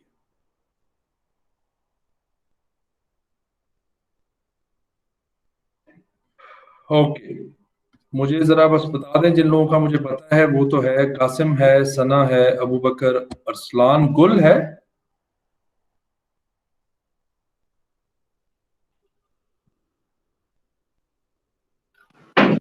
आई थिंक उन्होंने मैसेज किया होता ग्रुप पे सर, इंटरनेट कनेक्टिविटी। अच्छा, ठीक, हाँ ठीक हो गया। Hamish is here, Saba is not here, Saba नहीं है, राबिया है, अब्दुल अजीज है, अरसलान है, वजी भी है, लेकिन इसने आवाज नहीं हमारी सुनी। संदल, जैनब, जही, ठीक है, ठीक है, thank you very much. Next time के लिए जरा ग्रुप में बात करके दो दो लोगों का ग्रुप जो है वो अगर बना लें, तो अगर कोई इंडिविजुअल है तो वो भी ठीक है। हम जो आपकी एंड सेमेस्टर प्रेजेंटेशंस हैं उसके लिए हमें चाहिए, तो अगर अब आप बचे आप कोऑर्डिनेट कर लो, और जी सर, ठीक है, लिस्ट मंगवा लें, 2 पीपल 1 और 2, जो जिसको जिस तरह बेहतर लगे। Right sir. सर एक गूगल क्लासरूम पे आपने असाइनमेंट भी शेयर की हुई है सर। जी जी बिल्कुल, वो तो इंडिविजुअल असाइनमेंट है। वो तो इंडिविजुअल है, वो इंडिविजुअल है। और नेक्स्ट क्लास के लिए हमने अब ये क्रूसिबल्स ऑफ लीडरशिप तैयार करना है सर। नेक्स्ट क्लास के लिए जो सीक्वेंस में आ रहा है जी, क्रूसिबल्स ऑफ लीडरशिप वो करना है। ठीक होगी सर। ये ग्रुप असाइनमेंट क्या होगी सर? ये प्रेजेंटेशन होगी और उसकी जो है केस स्टडी एनालिसिस होगा। ठीक है सर। केस स्टडी आप देंगे सर हमें? जी जी, मैं शेयर करूंगा, जैसे मुझे नंबर ऑफ ग्रुप्स पता चलते हैं मैं आपके साथ केस स्टडीज खुद शेयर करूंगा। Thank you. ठीक है, thank you very much. Thank you sir.